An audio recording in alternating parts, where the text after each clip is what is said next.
Bismillahirrahmanirrahim. Assalamualaikum warahmatullahi wabarakatuh. Alhamdulillahirrahmanirrahim. Alhamdulillah wa nasta'inuhu wa nastaghfiruh wa na'udzu billahi min shururi anfusina wa min sayyiati a'malina. May yahdihillahu fala mudilla lahu wa may yudlil fala hadiya lahu. Asyhadu an la ilaha illallah wa asyhadu anna Muhammadan abduhu wa rasuluh. Alhamdulillahirabbil alamin.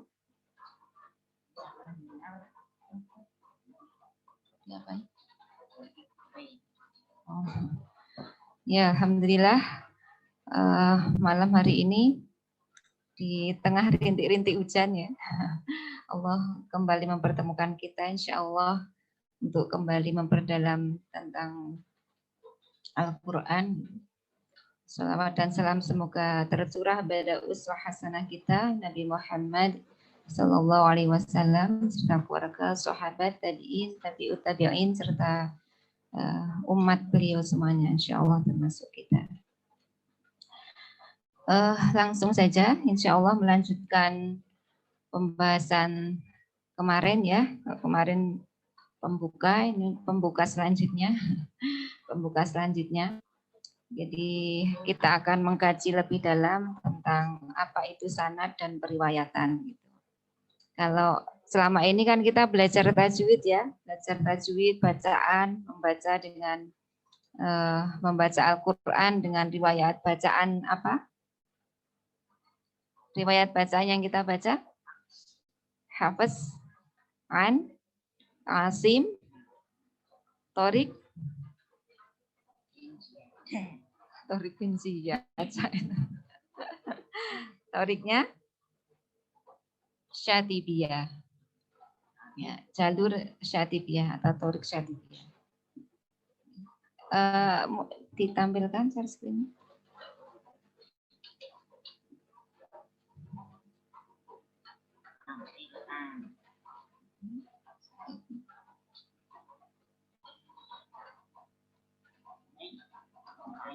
Hati cilik. Saya kan jadi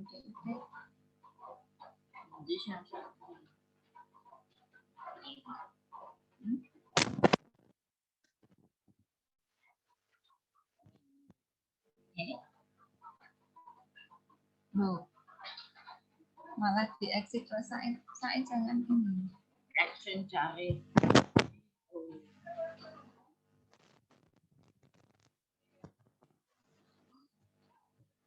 Oh ya.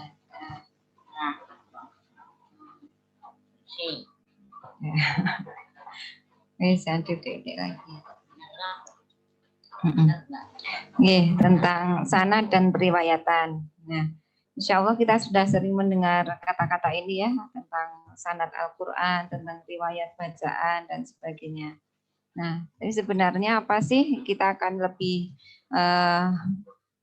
mendalam lagi ya, mempelajari tentang ilmu sanad itu seperti apa, bagaimana cara mempelorehnya, kemudian pembagiannya seperti apa, tentang riwayat, jalur periwayatan, termasuk nanti jalur periwayatan secara khusus ya, bacaan yang kita baca itu seperti apa, dari Rasulullah ke bawah, terus sampai yang mungkin yang terkenal aja sampai ke Imam Syatibi atau ke Imam Ibnul Jazari gitu. Nih. Tentang sanad, lanjut. Nah, apa itu sanad? Sanad artinya rantai atau sandaran yang dapat dipercaya. Jadi rantai ya, rantai atau sandaran yang dapat dipercaya. Itu kayak kita misalnya belajar, oh ini secara bahasa ya. Kalau secara istilah, sanad adalah rantai yang menghubungkan antara satu perawi dengan perawi lain sampai ke pemilik berita atau orang yang menyampaikan. Kalau terkait Al-Quran, karena kita mengkaji Al-Quran, Al-Quran sumbernya dari siapa? Dari Rasulullah. Rasulullah dari Allah. Jadi dari Allah melalui malaikat Jibril disampaikan ke Rasulullah. kemudian ke sahabat, ke tabiin, tabiut tabiin, dan seterusnya ke generasi-generasi berikutnya begitu. Itu namanya sanad. Jadi dan itu didapat dengan talaki. Kalau kita belajar Al-Qur'an makanya harus ketemu dengan guru. Harus talaki dengan guru. Agar rantainya tersambung. Agar rantainya tersambung. Riwayat bacaannya tersambung sampai Rasulullah. Tidak bisa kemudian misalnya kita ngeklaim gitu ya. Sekarang kan media sudah banyak tuh di YouTube misal. Di YouTube kita buka misalnya saya siapa gitu ya, baca. Kemudian kita cukup belajar dari situ tanpa ketemu, tanpa ada proses ini belajar langsung talaki, tidak bisa gitu, tidak bisa seperti itu. Itu hanya untuk menambah wawasan saja. Tapi kalau pembelajaran secara benar gitu ya, yang itu mendapat sanad yang tersambung secara periwayatannya tersambung, maka itu harus dengan talaki, temu langsung. Walaupun sebagian ulama membolehkan tidak harus tatap muka langsung, ada apalagi dengan perkembangan zaman seperti sekarang ya, di syekhnya misalnya berada di mana ya, di Mekah atau di Mesir gitu ya, kita di sini sekarang udah bisa telekonferen, bisa dengan Telegram, bisa dengan Zoom gitu ya, seperti itu. Ya.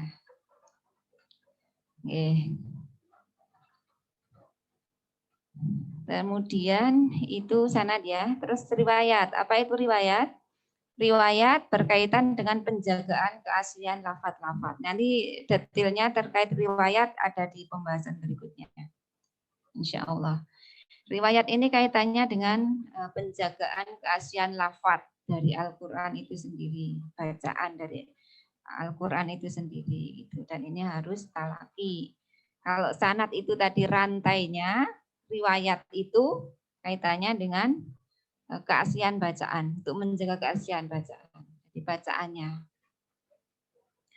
Kemudian apa itu diroyah? Diroyah itu ilmunya. Jadi pemahaman yang mendetail terkait lafaz-lafaz yang diriwayatkan. Kayak kita sekarang ada kelas dirosah ilmu tajwid, ini kita mempelajari tajwid secara diroyahnya, secara keilmuannya begitu. Mungkin kalau di halakoh praktek itu lebih secara ada itu secara pengucapan ya, prakteknya begitu. Dan diroyah kadang kalau kita ke masyarakat umum gitu ya, karena yang wajib kan memang ini ya, yang wajib itu adalah bacaan yang benar, bacaannya gitu. Keilmuan ini sifatnya memang fardu kifayah. Tapi untuk antuna semuanya yang itu menghafal Al-Quran dan harapannya ke depan akan menjadi pengajar-pengajar Al-Quran, pemahaman tentang diroyah, tentang keilmuan itu sangat penting. Karena kita akan membawa Al-Quran ini ke tengah-tengah umat gitu. Jadi harapannya tidak sekedar bisa secara bacaan, tapi kita juga paham apa yang kita baca itu, keilmuannya seperti apa. Itu diroyah.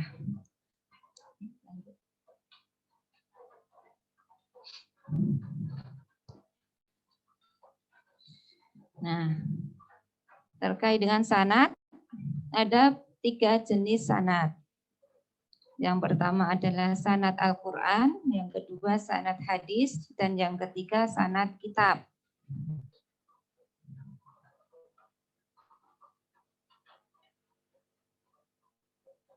Sanad Al-Quran ini paling tinggi derajatnya karena langsung dari Allah. Paling tinggi derajatnya karena langsung dari Allah. Yang disanadkan apa? Lafaz dan cara bacanya. Jadi lafaz ini atau bacaan ya, dan cara bacanya. Jadi kalau Al-Quran itu yang tersambungkan, yang apa istilahnya itu ya, sanad yang dipelajari di sana itu adalah kiroatnya atau bacaannya dan tajwidnya atau cara bacanya. Jadi tidak sekedar hanya bisa baca saja Al-Quran, tapi juga tajwidnya benar. Gitu. Ini kalau kaitannya dengan sanad Al-Quran. Bacaannya atau kiroatnya, misalnya kiroat siapa imam, kalau kita riwayat Hafiz, An Asim, Torik Syatibiyah gitu kiroatnya. Nah, dan tajwidnya ada kaidah sendiri usul tajwidnya. Karena nanti kalau nanti di belakang ya ada tentang kiroat nanti akan lebih jelas lagi. Nah, masing-masing imam kiroat nanti ya punya usul riwayat sendiri-sendiri. Dan semuanya itu sifatnya tauqifi. Semuanya itu dari Allah. Jadi bukan buatan Rasulullah, bukan buatan sahabat bikin-bikin sendiri gitu kok jadi banyak gitu. Tidak. Semuanya tauqifi, semuanya dari Allah. Tidak bisa diubah-ubah gitu. Kemudian yang kedua, sanad hadis. Sanad hadis ini tingkatannya ada di bawah Al-Quran. Disandarkannya kepada Rasulullah Shallallahu Alaihi Wasallam. Nah, untuk sanad hadis ini tidak perlu pakai tajwid, jadi cukup lafadznya saja, cukup bacaannya saja. Bahkan kalau hadis dengan sama saja itu sudah bisa dengan dapat sanad gitu. Misalnya sekarang banyak sekali majelis-majelis sama gitu ya untuk mendapatkan sanad dari masyayikh Timur Tengah. Dan hadis ini mudah mendapatkan sanad hadis ini karena dengan sama mendengar syekhnya baca gitu ya. Baca, kemudian selesai baca, saya sanadkan, gitu udah selesai, gitu, udah dapat sanad. Kalau untuk hadis, kalau Quran tidak bisa. Kalau hadis lebih mudah, hanya bacaan saja. Bacaannya ngerti, ini yang benar seperti ini, sudah cukup. Gitu. Sudah cukup. Ini sebagian mensyaratkan dengan menghafal hadisnya, sebagian tidak perlu menghafal, tapi cukup dengan mendengar sudah bisa dapat. Gitu. Ya, kalau untuk hadis. Dan tidak ada kaidah tajwid gitu. Jadi kalau kita baca hadis tidak perlu misal ada ada nun sukun misalnya ketemu huruf ikhfa misalnya didengung gitu atau nun tasdid kemudian didengung. Untuk hadis tidak perlu ada tajwid. Jadi dibaca seperti biasa saja seperti kata-kata Arab biasa. Untuk hadis begitu. Walaupun ditajwidkan juga boleh, maksudnya kalau untuk melatih biar bacaan kita tajwid terus gitu ya, boleh-boleh saja, boleh-boleh saja. Tapi itu bukan sebuah kaidah yang mengharuskan. Untuk hadis memang tidak ada syarat bacaan dengan tajwid. Gitu. Jadi jangan mengoreksi misalnya ada yang baca hadis kok nggak pakai tajwid, memang tidak, gitu. Memang tidak ada syaratnya. Dan hadis yang diturunkan dengan tajwid itu hanya Al-Quran. Terus yang ketiga sanad kitab. Nah, kalau sanad kitab ini disandarkan pada penulis atau penyusun kitab. Ya, ini tujuannya agar terjaga keaslian dari isi kitab itu sendiri, gitu ya, kan langsung dari penulisnya isinya apa, kandungannya tidak kemudian terubah-ubah gitu ya. Itu pentingnya sanad kitab. Misalnya kalau kitab tajwid ada Muqaddimah Jazariyah, ada Tuhfatul Atfal gitu. Jadi yaitu namanya sanad kitab. Sanad kitab. Nanti penyandarannya itu kepada penulisnya. Muqaddimah Jazariyah kepada Imam Ibnul Jazari. Terus nah, tadi kaitannya dengan jenis-jenis sanad ya. Jenis-jenis sanad. Ini kemudian kaitannya dengan pengijazahan Al-Quran. Nah, kalau tadi kan kaitannya dengan sanad itu mata rantai. Bagaimana sebenarnya kalau kita belajar dengan talaki itu secara langsung kita sudah tersambung gitu. Langsung kita sudah tersambung. Cuman ketersambungan itu terkadang karena kualitas murid itu kan macam-macam ya. Kualitas murid itu macam-macam. Jadi di perkembangan zaman itu kemudian ada ini sifatnya istihad ya, istihad ulama gitu. Kemudian ada perkembangan yang itu memberikan ijazah Al-Qur'an, ijazah Al-Qur'an.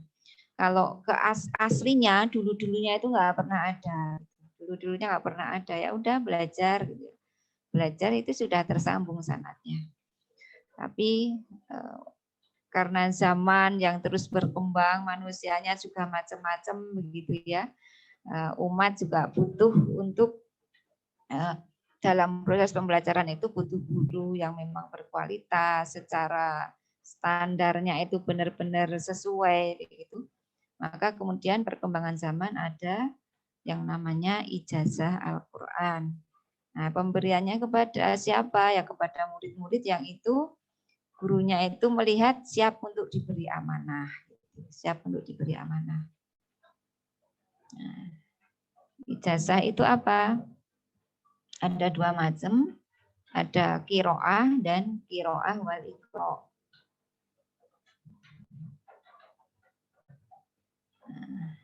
Kiroah wal ikro. Kiroah ini istilahnya ya masih ini ya, sifatnya belum dapat izin untuk mengajar lah istilah gitu. Dia sudah belajar, tuntas belajar, sudah baca 30 juz misalnya gitu. Tapi secara bacaan misalnya tajwidnya masih ada beberapa yang itu perlu dibenahi misalnya. Ada masih banyak yang perlu dipelajari lagi kayak gitu. Itu biasanya dikasihnya ijazah qiraah. Kemudian yang kedua ijazah qiraah wal iqra. Qiraah wal iqra ini izin untuk membaca dan untuk mengajarkan atau mengoreksi bacaan orang lain. Gitu. Jadi ini sudah tuntas belajar, baca selesai 30 juz dan dapat izin untuk mengajarkan. Dapat izin untuk mengajarkan. Nah, apakah ketika kita ada misalnya pembagian seperti ini, apakah ketika belum dapat ijazah nggak boleh ngajar? Nggak boleh gitu ya, boleh. Ya, memang asal memang yang kita ajar itu secara kualitasnya masih di bawah kita, itu masih boleh insya Allah. Jadi jangan kemudian merasa ini ya kayaknya ini masih proses belajar gitu, merasa belum pantas belajar. Justru dengan kita belajar kemudian sembari apa yang kita dapat itu kita ajarkan, maka insya Allah kita akan mendapatkan keberkahan dari ilmu itu sendiri. Ya, kita akan mendapatkan keberkahan dari ilmu itu sendiri. Karena hakikatnya kita belajar itu kan bukan untuk apa ya istilahnya. Walaupun saya menjelaskan tentang sanad, tentang riwayat gitu ya. Tapi jangan sampai kita memang sekarang zamannya mungkin banyak publikasi, sanadnya Ali dan sebagainya gitu ya. Nanti kalau tahu dunia persalatan, kita akan lebih ngerti gitu, akan lebih ngerti ya biasa saja gitu sebenarnya gitu. Nah itu biasa saja gitu. Jadi karena kalau kita memahami hakikat kita belajar itu adalah untuk mencari ilmu. Bahkan beberapa masyayikh Syekh di Timur Tengah itu kalau tahu muridnya datang untuk mencari sanad biasanya dari awal langsung ditolak. Silahkan mencari guru yang lain. Karena dari awal melihat ada sesuatu yang kurang pas dalam niatnya. Nah ini yang kemudian perlu kita dari awal perlu kita pahami ya, karena sekarang banyak sekali publikasi memampangkan sanad dan sebagainya gitu. Mungkin ya ini menjadi banyak pembicaraan kalau jadi beberapa ini yang insya Allah yang masih lurus secara ini ya, memang tujuannya benar-benar belajar itu untuk ilmu gitu ya, itu ya yang utama kita itu mencari ilmunya. Nanti kalau memang saatnya layak kita mendapat ijazah pasti dikasih gitu ya, pasti dikasih karena itu yang amanah, itu sifatnya amanah dari guru kepada murid itu sifatnya amanah guru kepada murid. Dan jangan sampai kita mengejar hasilnya, tapi yang kita cari adalah apa istilahnya, sesuatu yang inti dari semua itu sebenarnya adalah ilmunya itu sendiri, yang kita cari ilmunya. Oke. Lanjut.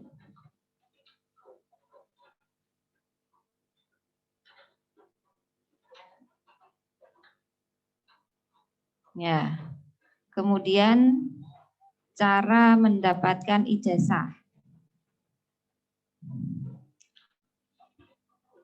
Cara mendapatkan ijazah. Ini saya secara khusus saya sebutkan untuk Al-Qur'an ya, karena ada beberapa perbedaan dari misalnya ijazah Al-Qur'an, ijazah hadis, ijazah kitab itu. Al-Qur'an ini lebih spesifik.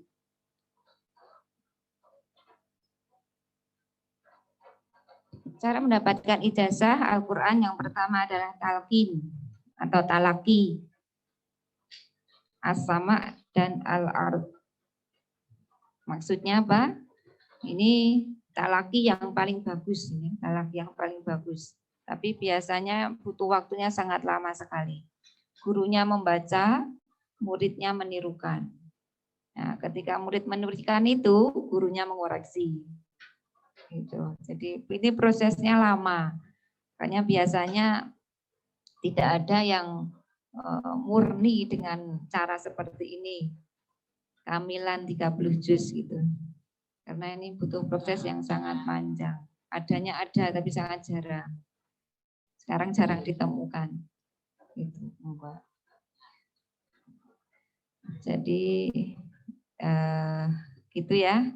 Ini gurunya baca, kayak misalnya kita tahsin ya, itu talaki yang paling bagus tuh gitu. Gurunya baca, muridnya menirukan, kemudian dikoreksi. Cara yang pertama. Yang kedua, al-ard. Itu murid baca di depan guru. Jadi ini untuk mempersingkat waktu, karena mungkin waktunya pendek gitu ya. Itu biasanya muridnya baca, langsung baca, tanpa guru baca duluan. Murid baca, nanti gurunya mengoreksi kekurangannya di mana. Jadi langsung muridnya yang baca. Kalau tadi pakai guru baca dulu kan butuh 2 kali lipat ya. Waktunya lebih panjang. Nah biasanya yang paling banyak digunakan yang ini. Muridnya langsung membacakan bacaannya itu kepada guru. Kalau ada kekeliruan, ada yang perlu dikoreksi, gurunya langsung koreksi. Kemudian yang ketiga, as-sama. Murid mendengarkan bacaan guru. Nah ini khusus nomor 3, ini dalam ijazah Al-Quran tidak diperbolehkan. Biasanya dipakai untuk ijazah hadis. Tidak digunakan ya dalam ijazah Al-Quran. Ini guru baca. Guru baca misalnya. Jadi guru baca, selesai baca, pokoknya muridnya yang mendengarkan dari awal sampai akhir langsung dikasih ijazah ya, dianggap semuanya bisa gitu. Dengan mendengar sudah dianggap muridnya semua bisa. Ini. Nah, dalam Al-Qur'an ini tidak digunakan. Biasanya digunakan dalam hadis. Terus yang keempat, al-ikhtibar. Al-ikhtibar ini jadi cukup dengan ujian. Di ujian, dites gitu ya, dites dulu, dites lulus, kemudian dikasih ijazah. Jadi tidak perlu membaca kamilan semuanya, tapi cukup dengan tes. Ini cara yang keempat. Kemudian yang kelima, bi ba'dil Quran, membaca sebagian Al-Quran, kemudian ijazah seluruhnya. Nah ini ada beberapa macam. Jadi kayak contohnya kemarin saya yang ikut daurah qiraat asyroh itu pakai yang bi ba'dil Quran karena waktunya hanya 20 hari. Kemudian kita target selesai baca 30 juz. Kalau satu per satu itu waktunya sangat kurang gitu. Jadi membacanya dengan halakoh. Di halakoh urut satu-satu muter gitu. Satu-satu muter sampai khatam 30 juz. Itu masuknya ke Ba'dil Quran. Gitu. Itu yang kelima ya. Kemudian yang keenam, atau yang lain juga bisa, kayak contohnya ada saya kok lupa.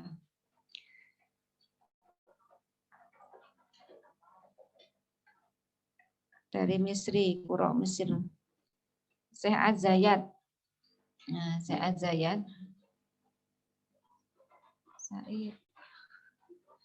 Syekh Az-Zayat itu karena memang beliau terkenal ini ya, secara keilmuannya gitu ya, secara keilmuannya itu memang bagus ya.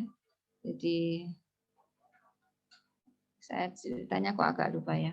Jadi kisahnya itu seorang syekh, dia itu sudah mendapatkan ijazah dari temannya, dari seorang syekh gitu ya, dari seorang syekh yang itu terkenal dobit mutkin gitu.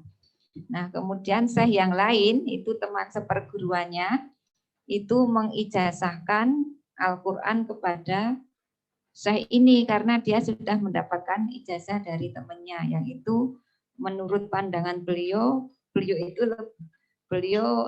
terpercaya gitu ya, terpercaya ketika memberikan ijazah kepada muridnya. Nah itu maksudnya di Ba'dil Quran juga, cuman baca Al-Fatihah, Al-Baqarah sudah cukup, kemudian langsung diijazahkan karena memang secara keilmuan sudah dianggap mumpuni gitu ya, sudah dianggap mumpuni. Yang kelima. Terus yang keenam, terputus apa ya?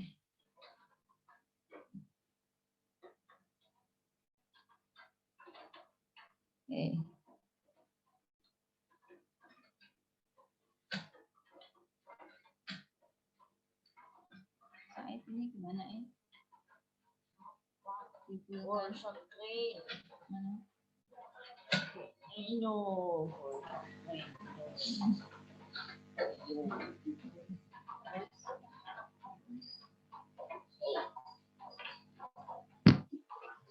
Ya, makasih. Yang keenam, al-ijazah. Ada terusannya? Saya lupa. Jadi guru langsung memberikan ijazah. Nah ini khusus kalau ini khusus juga.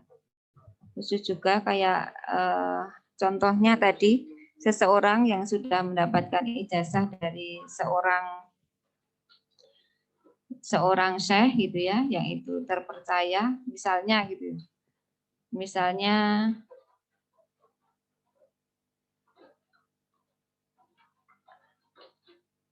yang saya contohkan tadi itu Syekh Az-Zayat itu malah yang masuknya yang ke nomor 6 ini. Masuknya yang nomor 6 ini. Jadi tanpa membaca langsung dikasih ijazah. Karena memang sudah diakui tadi karena mendapatkan ijazah dari syekh yang itu mutkin dan dobit dan terkenal tegas dalam mengajar. Jadi terkenal tegas, terkenal detail ketika mengajar gitu, dan beliau mengakui itu. Jadi ketika syekh ini dapat ijazah, maka beliau langsung memberikan juga ijazahnya. Karena kepercayaan tadi. Oke, lanjut. Itu tadi cara mendapatkan ijazah ya, cara-caranya. Nah, dari semua itu ada sesuatu yang perlu penting kita pahami, perlu kita yakini gitu ya, perlu kita utamakan dalam segala prosesnya itu. Yang kita kedepankan adalah kita untuk mencari ilmu gitu. Jadi bukan hasilnya, tidak sekedar hasilnya, walaupun mencapai hasil yang baik itu menjadi salah satu sarana, tapi jangan sampai malah fokus kepada misalnya sesuatu yang itu hasil, tapi kita lupa intinya, lupa dengan hakikatnya gitu. Karena sekarang sudah banyak sekali fitnah ya di zaman sekarang, itu banyak sekali fitnah terkait dengan ini gitu. Jadi jangan sampai kita ikut tergelincir dalam hal ini.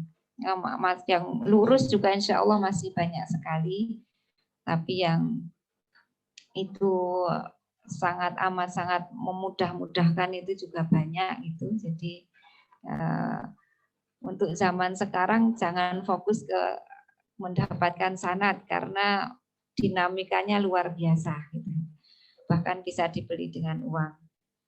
Nah, tapi itu kasus ya, itu kasus gitu. Mayoritasnya insya Allah masih banyak masyayikh yang itu lurus dan benar-benar bertanggung jawab secara keilmuannya. Gitu. Tapi untuk kita, saya sarankan fokus kepada ilmu yang kita pelajari, yang itu harapannya akan meningkatkan mahabbah kita, kecintaan kita kepada Allah, menambah khosyah kita, takut kita kepada Allah, menambah rojak kita, harap kita gitu ya, sebagai seorang hamba itu kepada Rabb kita, kepada Allah gitu. Jadi fokus kita ke sana, termasuk ketika kita nanti belajar tajwid, belajar Al-Qur'an, menghafal Qur'an gitu. Fokus kita ya semuanya mau ke Allah aja gitu ya, mendapatkan ridhoannya, mendapatkan kecintaannya. Bagaimana kita menjadi hamba-hamba yang semakin istimewa di sisi Allah. Yang lain-lain insya Allah kalau memang ini akan mengikuti sendiri. Kalau memang umat itu membutuhkan, kalau memang kita layak mendapatkan, Allah akan memberi gitu insya Allah. Ya, gitu ya. Selanjutnya. Nah, sebelum ke jalur periwayatan bacaan kita sedikit pelajari tentang kiroat. Kiroat ini termasuk ilmu yang masih sangat jarang untuk dipelajari.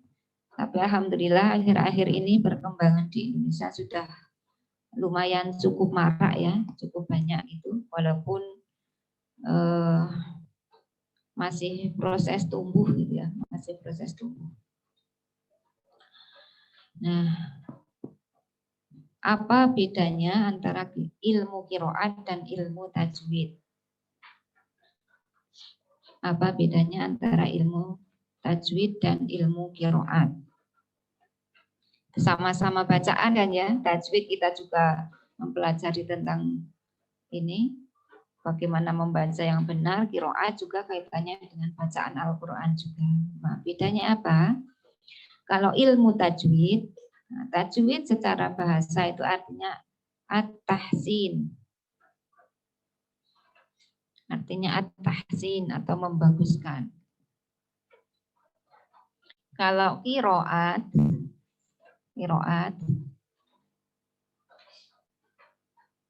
itu kata tunggalnya adalah kiroah ya. Kiroat itu jamak, kiroah itu mufradnya. Itu artinya satu cara bacaan atau bacaan, lafaz atau bacaan.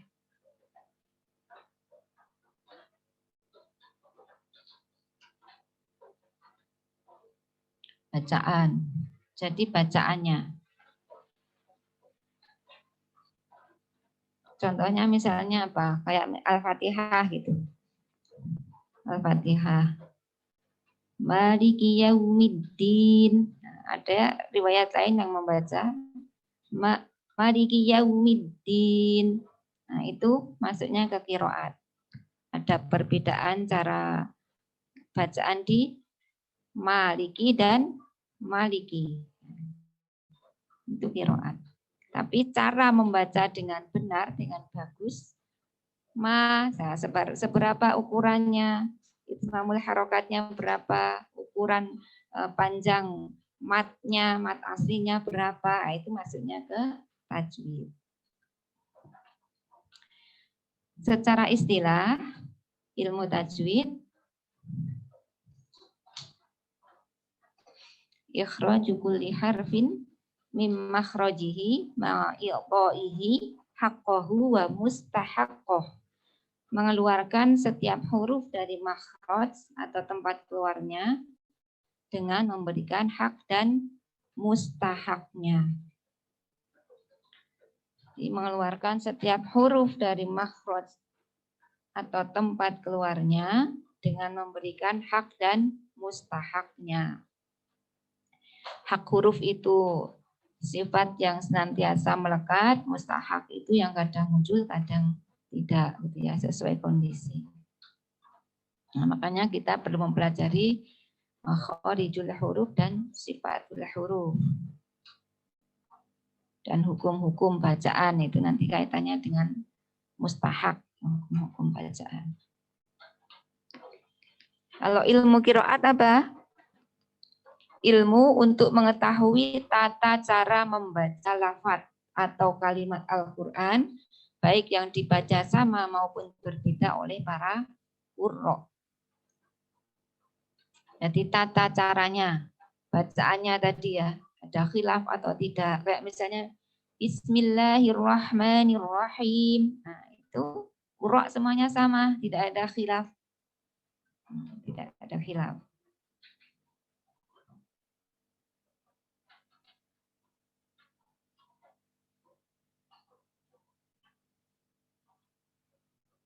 Faedahnya apa? Faedahnya kalau tajwid untuk menghindari kesalahan bacaan lafaz Al-Quran. Jadi biar bacaannya tepat, benar, tartil. Dan tajwid ini menjadi dasar untuk ingin belajar qiraat, maka tajwid riwayat Hafiz an Asim, Thariq Syatibiyah harus lulus dulu. Itu syarat wajibnya untuk belajar qiraat. Karena nanti kalau belajar qiraat itu baca satu ayat itu khilaf secara usul riwayat itu bisa sangat banyak sekali. Dan kalau kita ilmu tajwid belum menguasai nanti sulit untuk bisa membaca dengan tepat. Jadi itu syarat utama untuk belajar qiraat itu tajwidnya lulus. Untuk riwayat Hafiz an Asim, Thariq Syatibiyah. Minim itu syarat utamanya. Kemudian, apa faedah dari ilmu qiraat? Untuk menjaga originalitas bacaan Al-Quran. Originalitas. Jadi bacaan qiraat tadi semuanya sifatnya tauqifi ya, semuanya dari Allah. Bukan kok banyak bikin-bikin sendiri, tidak. Semuanya dari Allah. Agar terjaga originalitasnya dan salah satu instrumen untuk memasuki ilmu tafsir. Nah, ini qiraat ini juga salah satu cara untuk mengkaji tafsir Al-Quran. Ini termasuk tafsir yang ada kajian qiraatnya itu kayak tafsir Al-Qurtubi, tafsir At-Tabari, itu ada kajian qiraatnya biasanya. Mengapa imam ini bacaannya ini, artinya apa? Nah, itu ada pembahasannya. Kemudian tafsirnya bagaimana? Itu semakin memperkaya kita dalam menafsirkan ayat-ayat Al-Quran. Jadi mengapa ada ragam bacaan gitu? Itu karena memang dalam bahasa Arab itu ada banyak lahjah. Ada banyak lahjah. Misalnya bahasa Jawa gitu ya. Bahasa Jawa, kalau kita ke Keraton Ngayogyakarta, gimana bahasa Jawanya super halus ya. Mungkin bingung gitu. Karena halus. Pakai apa itu? Kromo apa? Kromo Inggil. Ya. Kromo Inggil. Kalau kita sehari-hari halusnya paling ya kromo halus biasa ya. Apa sih kok saya orang Jawa jadi kromo? Ya gitu. Ada macam-macam gitu. Itu baru bahasa Jawa, belum Jawa Sunda. Nah, Barat Jawa Sunda. Tahu no ya. Nah, di Jawa juga macam-macam ya, ada bahasa Jawa, bahasa Sunda, bahasa Betawi, bahasa ngapak, bahasa ngapak gitu. Nah, ibaratnya begitu. Di Arab itu banyak kabilah-kabilah yang itu punya lahjahnya masing-masing. Makanya Al-Quran untuk memudahkan cara bacaan kepada umat ya, kepada umat, maka diturunkan dengan berbagai macam lahjah yang itu sesuai dengan kabilah Arab saat itu gitu ya. Itu untuk memudahkan. Makanya yang bacaannya jadi beda-beda. Tapi dari bacaan-bacaan itu mesti ada bacaan yang paling fasih. Dan yang terkenal paling fasih ya di suku-suku Arab itu ya suku Quraisy. Suku Quraisy itu suku yang memang terkenal paling besar ya, paling berpengaruh gitu ya. Suku Quraisy itu dan biasanya suku Quraisy ini memang sering menyerap kata-kata Arab yang itu paling bagus di antara dari kabilah-kabilah Arab yang ada. Jadi kalau ada kabilah-kabilah gitu ya macam-macam gitu punya kata-kata bagus itu biasanya diserap sama ini sama Quraisy gitu ya, sama suku Quraisy. Nih, lanjut. Nah, sekarang apa itu? Nah, ini nanti sebelum ke jalur periwayatan, kita perlu pahami dulu ini tentang kiroat, riwayat, dan torik. Nah, kalau kita kan bacaannya apa? Riwayat Hafiz, Asim itu imam kiroat. Torik Syatibiyah. Apa itu kiroat? Setiap bacaan yang disandarkan pada salah seorang qori atau ulama bacaan Al-Quran tertentu.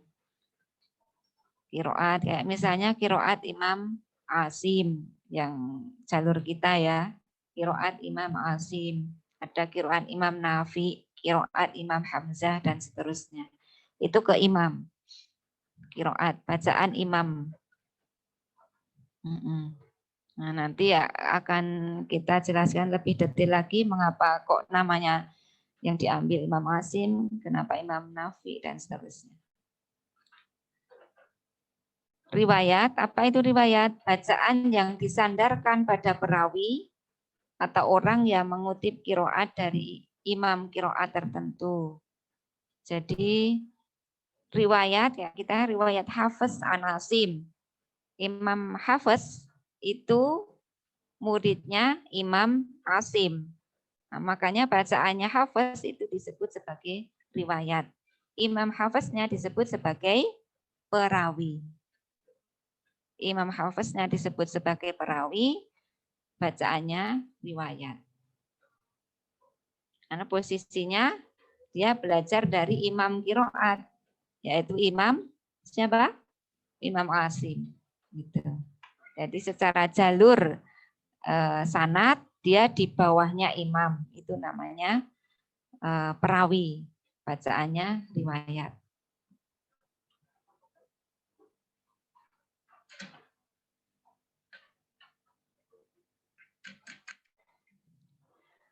Kemudian torik. Torik adalah jalur atau jalan. Istilah ini digunakan untuk menerangkan apa-apa yang dinisbatkan kepada ulama tertutup.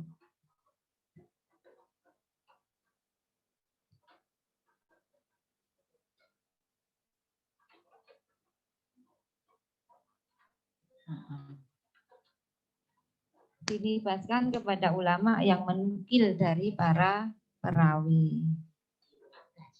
Jadi jalur ya, itu jalur. Sudah. Jadi di bawah dari para perawi itu ada yang belajar lagi, itu namanya jalur atau torik. Mengapa kita kok nyebutnya torik Syatibiyah? Nah, nanti ada sejarahnya juga.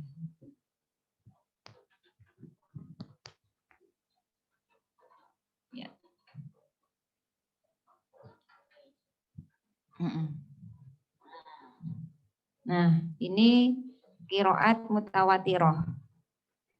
Qiraat asyroh 10, qiraat 10. Jadi qiraat yang mutawatir itu sudah sepakati oleh para qurra dengan penelitian yang sangat mendalam.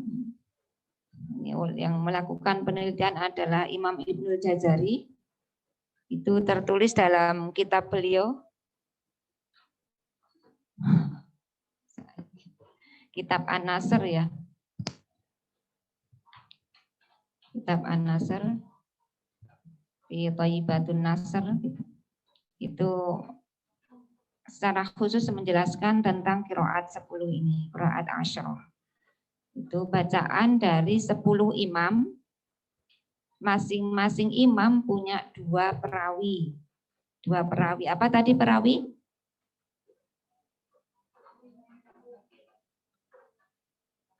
Iya, bacaan yang dinisbatkan pada bacaan imam gitu. Jadi itu muridnya. Kalau enggak perawi itu kalau enggak muridnya imam atau cucu muridnya. Atau cucu muridnya biasa gitu. Nah, mengapa bacaan? Padahal ini kan dari Rasulullah ya. Ini kan dari Rasulullah. Dari Rasulullah semuanya itu tauqifi dari Allah gitu ya. Rasulullah tidak membuat sendiri juga, bukan istihad sendiri, semuanya tauqifi dari Allah. Bacaan Al-Qur'an itu. Mengapa kok disebutnya bacaan Imam Nafi, bacaan Imam Ibnu Katsir, Imam Abu Amr, Imam Ibnu Amir, Imam Asim, Imam Hamzah, Imam Kisai, Imam Abu Ja'far, Imam Yakub, kemudian Imam Khalaful Asir. Itu karena 10 imam ini memang yang terkenal, paling populer, paling paling banyak murid-muridnya gitu ya, paling gencar dalam mendakwahkan dengan bacaan tertentu itu gitu ya, dengan bacaan tertentu itu, sehingga bacaan itu dinisbatkan kepada nama beliau-beliau ini.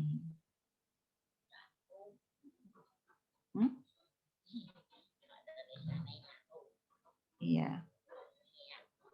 Iya, kurang cundit. Yakub. Ya, itu. Kayak misalnya Imam Asim. Imam Asim itu di Kufah ya. Ini dari 10 imam qiraat itu 4 dari Kufah. Mayoritas dari Irak. Menyebarkan ini dakwahnya ini.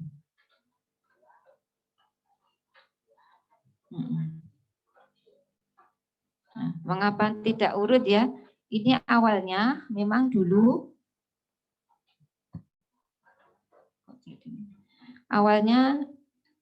jadi gitu suaranya.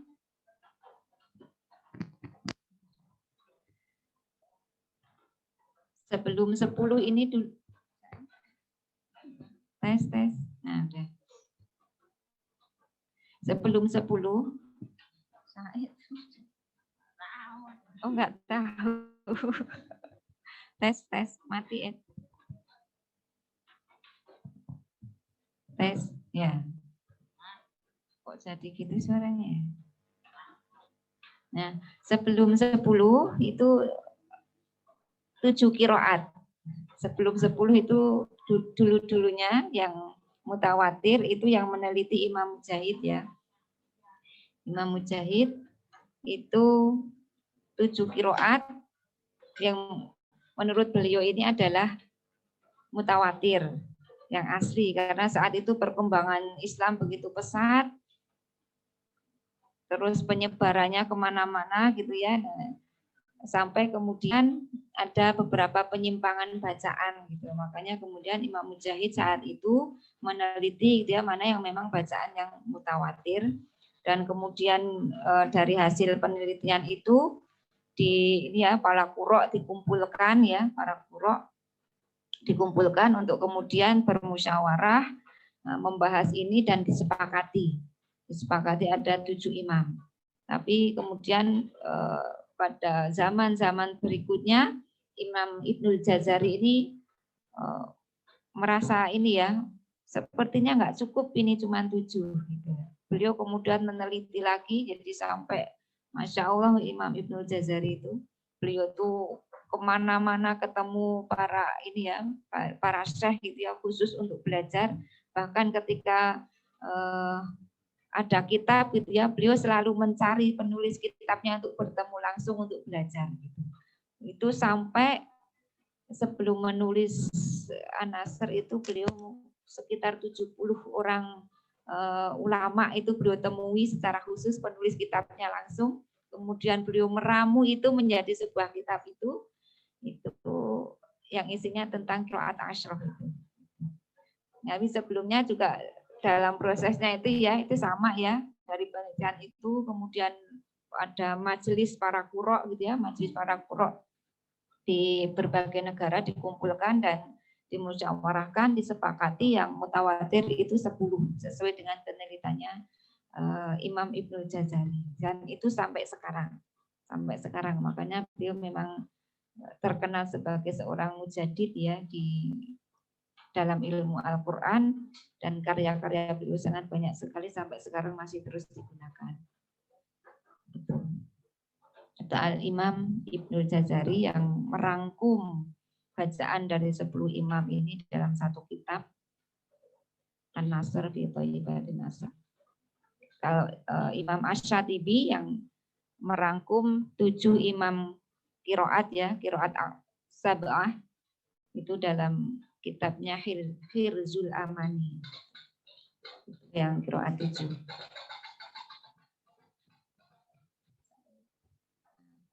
Udah nggak apa-apa. Nah, itu untuk qiraat. Jadi gini suaranya.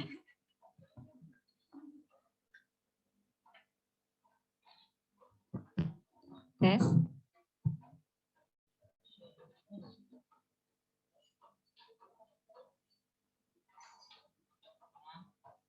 Tes. Suaranya jadi gitu. Tes. Ya udah. Nggak apa-apa. Nah, itu ya, itu untuk qiraat bacaan tadi. Jadi kalau yang qiraat sab'ah itu yang mengumpulkan dalam kitab menulis itu memang Imam Asy-Syatibi. Imam Asy-Syatibi. Makanya Thorik yang kemudian kita pakai yang terkenal itu dengan nama Thorik Syatibiyah, karena memang beliau yang memang mujahadahnya lebih ya di antara jalur-jalur yang ada itu, dan sampai mengumpulkan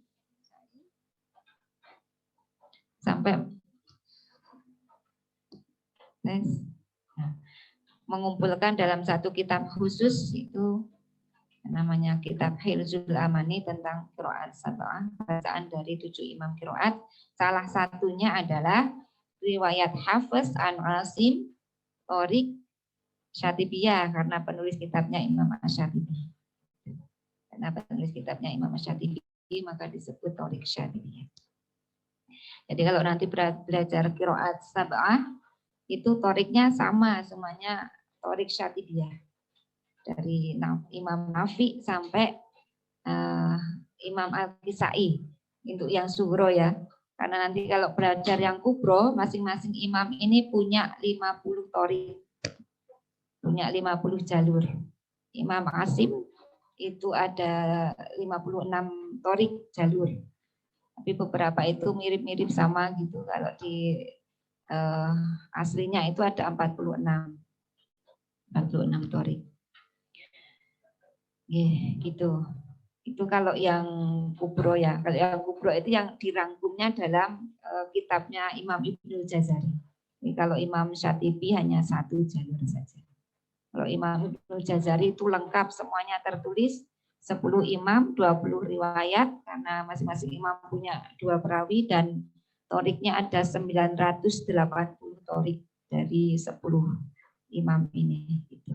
Yang kita baru belajar 1. Ya, Masya Allah ya, kalau kita semakin belajar itu begitu, gitu. Semakin kerasa kita itu bodoh banget gitu, ilmunya belum apa-apa gitu. Ujung kuku juga belum ada. Nggak tahu. Saya tertuduh. Deket mic soalnya. Ya. Suaranya gak enak ya. Tes. Ya, udah enak, Bang? Ya, udah lumayan. Apa ini mic-nya agak error. Ya. Nah, itu ya, itu untuk 10 qiraat dan masing-masing imam ada 2 perawi. Ada perawi. Imam Nafi itu dari Madinah. Nah, urutannya ini 10 imam ini urutan. Tidak boleh dibulak-balik. Misalnya satu jadi karena kita bacanya kan Imam Asim. Kita nomorkan satu aja, tidak bisa. Ini urutan sudah jadi kesepakatan para ulama. Ini berdasar dari kedekatan dari pusat peradaban Islam saat itu. Karena pusat peradaban Islam adalah Madinah, maka yang nomor 1 adalah Imam Nafi, yang penyebaran dakwah beliau adalah di Madinah. Kemudian nomor 2 Imam Ibnu Katsir itu di Mekah, Imam Abu Amr itu di Basrah itu. Kemudian Imam Ibnu Amir di Syam, Ibnu Amir. Yang 3 Abu Amr atau Abu Amru, ada yang Abu Amr atau Abu Amru. Imam Abu Amir yang keempat di Syam, dan kelima Imam Asim di Kufah, yang keenam Hamzah di Kufah, Imam Kisai di Kufah. Gitu. Nah, urutannya memang dari 7 itu. Dari 7 itu diurutkan, karena yang 3 ini tambahan, jadi tidak ngubah-ngubah yang depannya. Karena tambahan tidak ngubah-ngubah yang depannya. Diurutkan lagi dari Madinah lagi. Imam Abu Ja'far Madinah, Imam Ya'qub Basrah, Imam Khalaful Ashir Kufah. Jadi diurutkan kembali.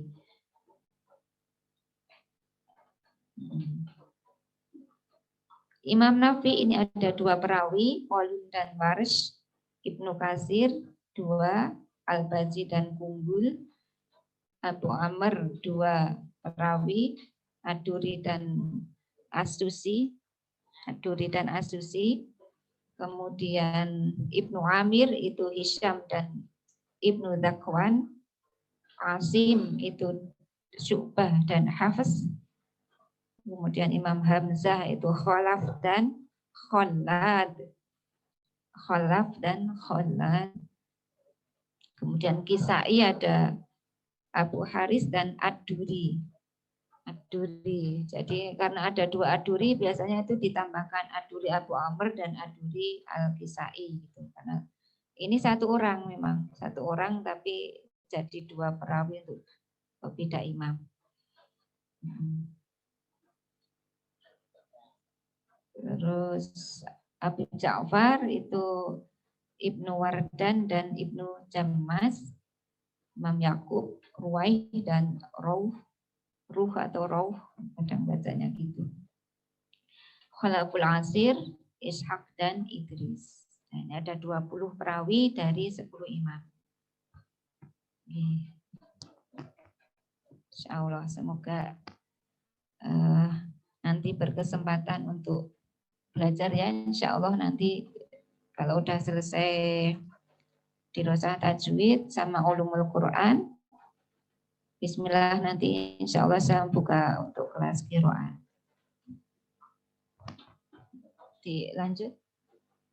Lanjut sama Rohmi.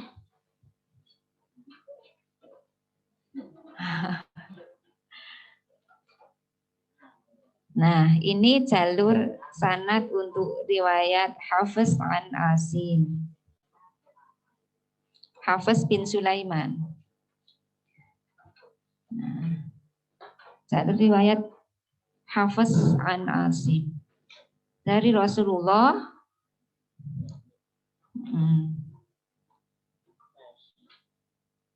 Ini sebenarnya Ini yang saya tanda merah itu yang jalurnya sampai ke Imam Hafiz bin Sulaiman ya, yang jalur sebelah kanan ini. Sebelah kanan. Jadi Imam Asim bin Abi An-Najud itu punya dua guru. Punya dua guru, yang satu namanya Zir bin Hubais, yang satu namanya Abdurrahman As-Sulami. Nah, Zir bin Hubais itu belajarnya ke Abdullah bin Mas'ud, sahabat ya. Nah, Abdullah sama Abdullah bin Mas'ud itu belajarnya ke Rasulullah Shallallahu Alaihi Wasallam. Nah, jalur satunya Imam Asim belajar dari Abdurrahman As-Sulami, dari Ali bin Abi Thalib, dari Rasulullah Shallallahu Alaihi Wasallam. Jadi kalau Ali bin Abi ini jalurnya yang saya kasih merah ini yang sampai ke Imam Hafiz. Jadi yang diajarkan oleh Imam Hafiz bin Sulaiman itu jalur yang didapat dari Abdurrahman As-Sulami, dari Ali bin Abi Thalib, dari Rasulullah. Nah, murid yang satunya, murid Imam Asim yang satunya, Syu'bah bin Alyas, itu diajarkan bacaan yang lain, yang itu yang didapat dari Zir bin Hubais, dari Abdullah bin Mas'ud, dari Rasulullah. Jadi itu ya dari sahabat. Abdurrahman As-Sulami itu berarti tabi'in, Asim bin Abi An-Najud berarti adalah tabi'ut tabi'in. Tabi'ut tabi'in. Kemudian beliau punya dua murid, tapi masing-masing itu ini bukan berarti muridnya cuma dua ya, muridnya banyak begitu. Tapi dari sekian banyak muridnya itu yang istilahnya itu yang jadi tangan kanan gitu ya. Jadi tangan kanan dakwahnya itu paling banyak. Bahkan Imam Hafiz bin Sulaiman ini yang setelah wafatnya Imam Asim bin Abi An-Najud yang kemudian menggantikan posisi beliau sebagai qori di Kufah ya, masai qori di Kufah gitu.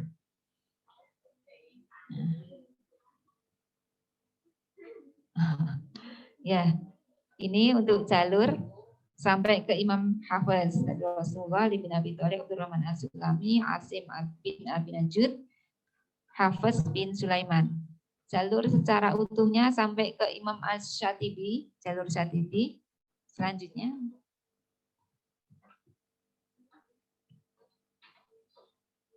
Nah, ini agak panjang jalurnya memang.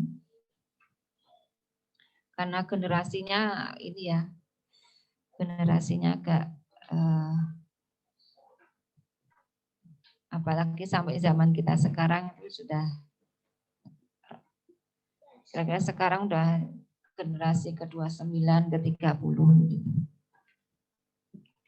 Nah, dari Rasulullah tadi sama ya ini yang jalur khusus yang ke Hafiz Ali bin Abi Thalib, Abdurrahman As-Sulami, Asim bin Abi An-Najud, Hafiz bin Sulaiman Al-Bazar. Lanjut.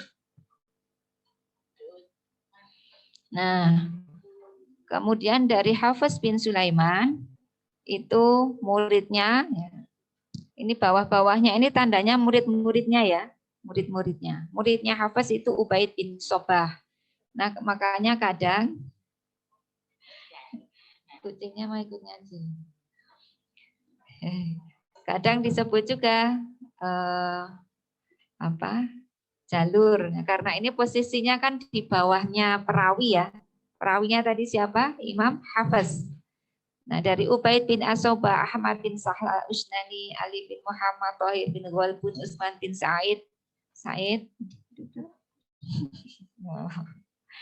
ini semuanya jalur, ini torik. Nah, kadang disebut torik Ubaid bin Asobah. Gitu. Tapi memang yang masyhur torik Syatibiyah. Lanjut, Aman kamu.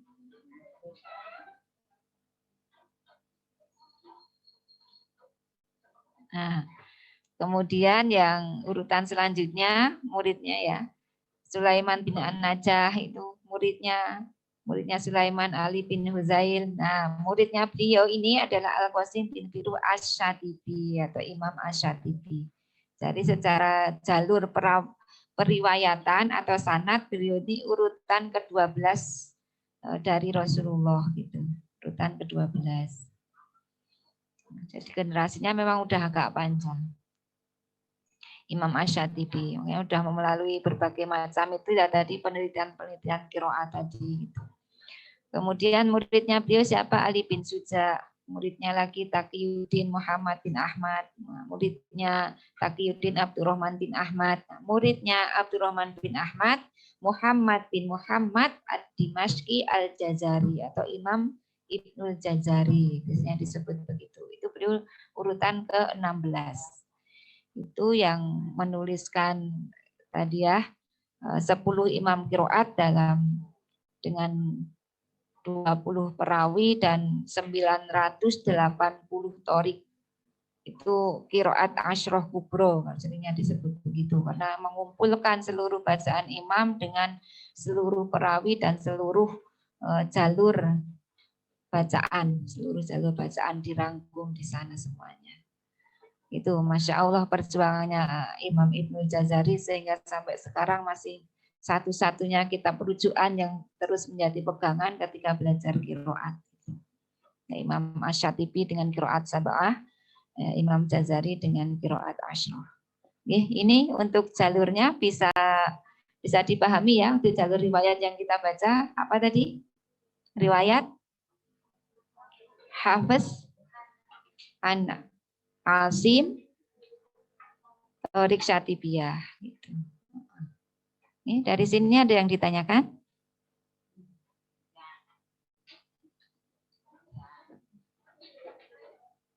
Oh iya. Di chat ya.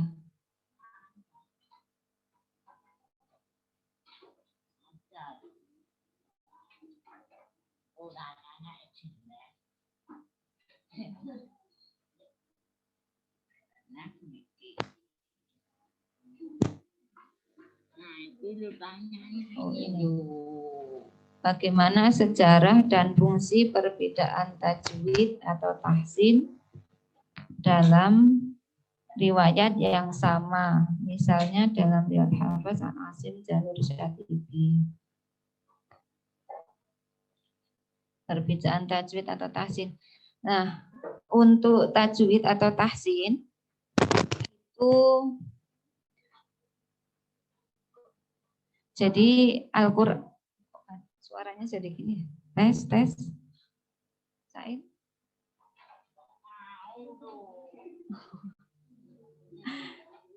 Ya. Oh ya udah lumayan. Lah Said di situ ya. Fitnah. Nah, lanjut ya. Jadi untuk tajwid itu kan sifatnya tauqifi. Tauqifi itu mutlak, datangnya dari Allah, tidak berubah-berubah. Itu dari talakinya Rasulullah dari malaikat Jibril gitu. Jadi untuk ilmu tajwid, untuk cara baca itu aslinya ya sama gitu. Aslinya sama kalau untuk tajwid. Yang ada banyak perbedaan itu tadi adalah di qiraatnya karena ada banyak lahjah tadi ya, lahjah di kabilah-kabilah Arab gitu. Kalau untuk tajwidnya itu sama. Nah, mengapa kalau sekarang kita belajar tajwid, misal belajar dari satu guru atau satu metode dengan metode lain misalnya. Kalau metode ini memang yang terkenal di Indonesia, banyak sekali metode. Indonesia itu memang orangnya kreatif ya untuk berdakwah gitu ya. Jadi Masya Allah metode pembelajaran Al-Quran banyak sekali. Nah kadang dari satu guru atau satu metode dengan metode lain itu ada apa istilahnya itu, sebenarnya itu bukan perbedaan yang ini ya, bukan perbedaan yang krusial ya, bukan perbedaan yang krusial. Kalaupun ada perbedaan itu akan sangat sedikit sekali kalau dalam tajwid. Dalam tajwid itu sedikit sekali. Itu biasanya sih karena terpengaruh dengan ini. Misalnya kita belajar kita belajar. Saya misalnya ya belajar pada guru saya gitu ya, Ustadz A misalnya. Gitu. Murid-muridnya kan banyak gitu. Murid-muridnya kan banyak. Ada 20 orang misalnya atau 10 misalnya. Gitu. 10 orang ini kan mesti kemampuan penangkapannya itu mesti beda-beda. Mesti kemampuan penangkapannya itu beda-beda. Walaupun bisa jadi 10-10-nya itu sudah dapat rekomendasi ngajar semua, misalnya gitu ya. 10-10-nya sudah dapat rekomendasi ngajar semua. Tapi antara A, B, C, D ini mesti ada kekhasan masing-masing gitu. Bisa jadi si A punya kekurangan di sisi apa. Karena aslinya bacaan kita itu tidak ada yang sempurna gitu. Yang sempurna itu hanya Rasulullah SAW. Nah, kita menyempurnakan terus, makanya jangan pernah berhenti untuk belajar gitu, lalu bersemangat untuk terus menyempurnakan keilmuan kita gitu. Gitu. Nah, kemudian masing-masing ini punya murid lagi gitu. Punya murid lagi. Muridnya ini juga mesti penangkapannya juga mesti beda-beda gitu. Nah, seterusnya begitu. Dan ini biasanya yang berpengaruh ke saat talaki kok standarnya beda-beda. Saya di belajar ke ustazah ini misalnya, ini udah bener, nanti ke ustazah ini kok disalahin misalnya gitu. Itu bukan perbedaan, itu hanya jalur. Bisa jadi karena itu tadi ya, karena penangkapan, karena jalur yang panjang gitu. Makanya memang kita terus belajar mengkaji dari banyak guru, dari banyak sumber gitu ya, dan berikhtiar terus untuk memperbaiki terus gitu ya. Untuk tajwid begitu. Asalahnya itu begitu.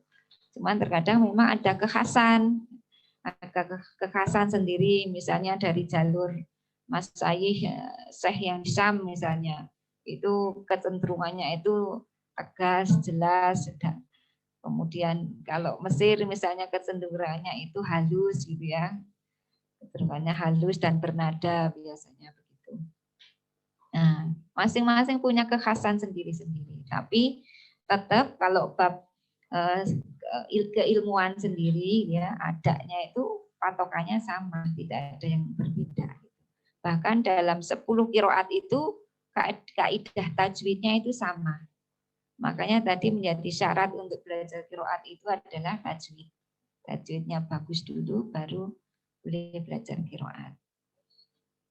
Karena nanti ada ragam bacaan. Kalau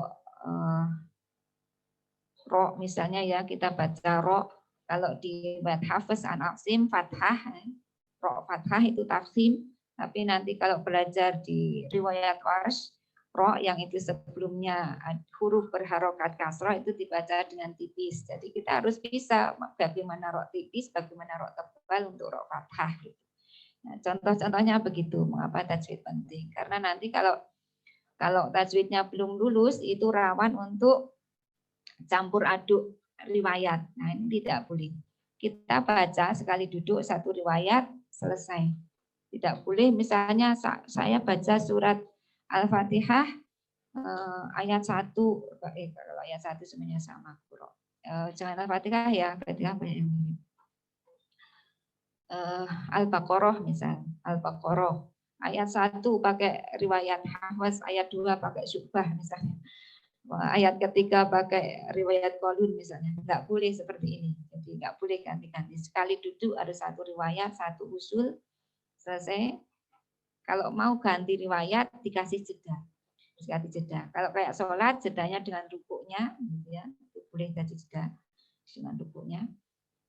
Kalau untuk baca di luar sholat ya diselingi dulu, misalnya aktivitas apa dulu, misalnya nyenek dulu, minum dulu, misalnya gitu ya.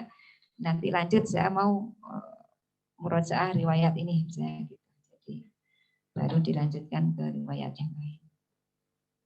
Itu nggih. Jadi untuk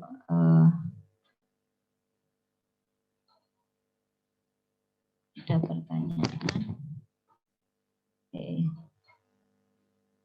Mana tadi?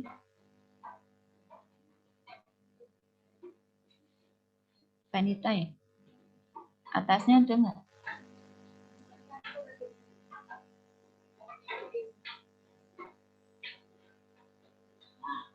Oke. Gimana tuh?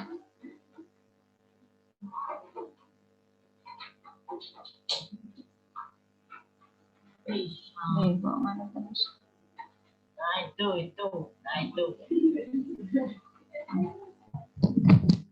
Assalamualaikum Ustazah, izin bertanya, kenapa torik yang disebut torik Syatibiyah, kenapa bukan gurunya?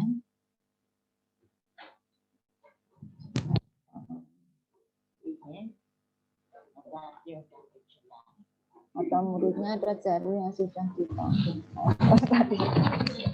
Said. Ayo Said menjelaskan.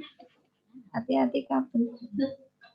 Nah, kenapa yang disebut torik Syatibiyah? Karena tadi ya, jadi memang beliau yang dari sekian jalur di bawah perawi tadi, beliau yang mujahadahnya paling tinggi dan paling berjasa dalam keilmuan Al-Quran, mengumpulkan dari sekian bacaan dalam satu kitab Hirzul Amanim, itu kitab pertama yang ditulis bahkan sampai sekarang ya masih jadi rujukan terus, dan beliau murid-muridnya juga banyak mendakwahkan dengan bacaan itu kemana-mana gitu ya, kemana-mana muridnya banyak gitu. Makanya yang memang dikenal dan sering disebut masyhur gitu torik Syatibiyah. Dan sampai sekarang kita masih menikmati kitabnya, itu masih ada, masih dikaji terus gitu. Kemudian apakah ada buku berbahasa Indonesia menjelaskan tentang qiraat ini? Kalau ada mohon info. Tak berarti. Said. Tentang qiraat ini Masya Allah kita ada ulama ya. Ini Mbah Kiainya Said, Kiai Arwani. Itu beliau gak boleh ketawa sama Said nih. Mama biar penyegaran Jadi ada satu karya kitab, apa namanya Said? Kok jadi lupa sih?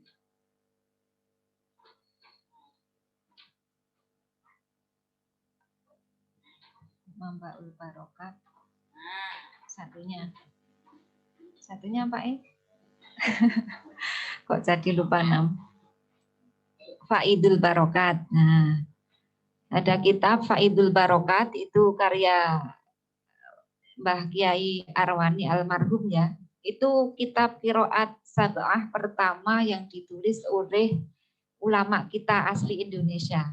Nah, beliau pendiri Pondok Pesantren Arwani, Yambul Quran Kudus ya, Pondok Pesantren Yambul Quran Kudus. Pondoknya siapa, Iya, Said pernah belajar di sana, alhamdulillah. Jadi itu beliau, dan kitabnya itu beliau ulama Indonesia ya, tapi kitabnya berbahasa Arab. Kitabnya berbahasa Arab itu ada 3 jilid. 3 jilid, satu jilidnya sekitar segini ya tebalnya gitu. Itu 3 jilid berbahasa Arab. Bahasa Indonesianya ada tahqiq guru saya, guru qiraat saya Ustadz Agus Salim, itu di tesis beliau mentahqiq Faidul Barokat ini, kita Faidul Barokat ini ya. Tapi juga bahasa Arab tahqiqnya itu. Tahqiqnya juga bahasa Arab ya, beliau karena kuliahnya Al Azhar ya otomatis harus bahasa Arab tesisnya. Itu. Kalau untuk yang bahasa Indonesia itu ada yang sudah menerjemahkan. Kalau untuk qiraat sab'ah itu namanya Ustadz Faizin, itu dari IIKI kalau nggak salah beliau. IIKI. Saya ada itu filenya terjemah Nadhom Syatibiyah. Tapi memang ini kalau tidak ada guru untuk belajar, itu buku yang harus talaki dengan guru. Untuk qiraat asroh ini baru baru masih grace ya, guru saya kiroat itu Ustadz Agus Salim baru saja menulis usul untuk kiroat asroh, suhro dan kubro. Itu suhro sendiri, kubro sendiri dalam bahasa Indonesia. Tapi itu baru usul riwayatnya, usul riwayat kayak kita belajar cara bacaan riwayat Hafiz an Asim gitu. Jadi usul kaidah-kaidah cara bacanya itu di situ. Usul riwayat itu kaidah-kaidah cara bacanya. Itu ada yang kalau berminat di RQ insya Allah sudah tersedia. Ada, sudah ada di lemari. Iya. Saya nggak tahu ini. Enggak. Iya, Ustaz Agus Salim. Oke, itu ya untuk apalagi pertanyaannya?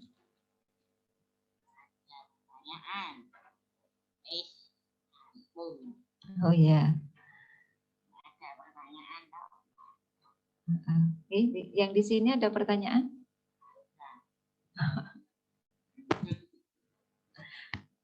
Kalau nggak ada, insya Allah cukup ya.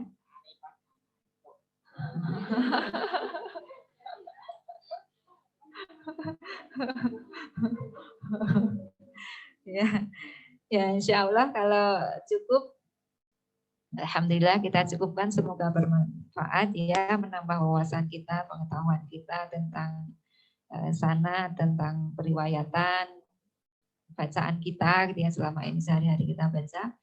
Insya Allah nanti pertemuan depan kita akan mengenal lebih dekat para imam yang itu menjadi jalur riwayat kita, Imam Asim, Imam Hafiz, dan Imam Asy-Syatibi gitu. Bagaimana biografinya, bagaimana profil beliau, bagaimana sepak terjang dakwah beliau begitu.